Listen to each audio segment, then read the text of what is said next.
একজন বিজ্ঞানী গবেষণা করার জন্য কাচের তৈরি একটি বড় পানির ট্যাঙ্কের ভিতরে একটি শার্ক মাছ ছেড়ে দিল। সাথে সাথে সেই ট্যাঙ্কের ভিতরে ছোট ছোট কিছু টাকি মাছও ছাড়লো। ওই শার্ক যখন টাকি মাছগুলোকে দেখলো, সাথে সাথে সে ওই টাকি মাছগুলোর উপরে হামলা করে সবগুলো টাকি মাছ খেয়ে ফেললো।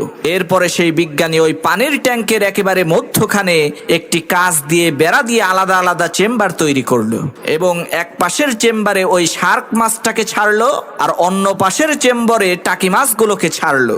এখন ওই শার্ক মাছটা যখনই ওই টাকি মাছগুলোকে আক্রমণ করতে চায়, তখনই সে ওই কাচের বেড়ার সাথে যে প্রচন্ড জোরে ধাক্কা খায়। কোনো ক্রমেই সে ওই টাকি মাছগুলোকে আক্রমণ করতে পারে না, তাদেরকে খেতেও পারে না।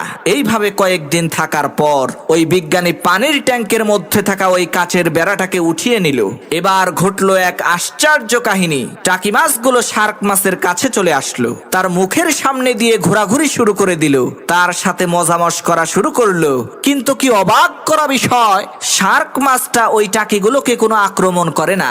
এর কারণ হলো ওই শার্ক মাছটা এর আগে বহুবার চেষ্টা করেছে ওই টাকি মাছগুলোকে খাওয়ার জন্য, কিন্তু সে ওই কাচের বেড়ার জন্য খেতে পারে নাই। তখন সে চেষ্টা করাই বন্ধ করে দিয়েছে। সে মনে মনে ভেবেই নিয়েছে এই মাছগুলোকে কখনোই সে খেতে পারবে না। প্রিয় বন্ধুরা, আমরা ওই শার্ক মাছটার মতোই, আমরা একটা কাজ করতে যদি কয়েকবার ব্যর্থ হই, তাহলে ভেবেই নেই এই কাজটা আমি জীবনেও করতে পারবো না।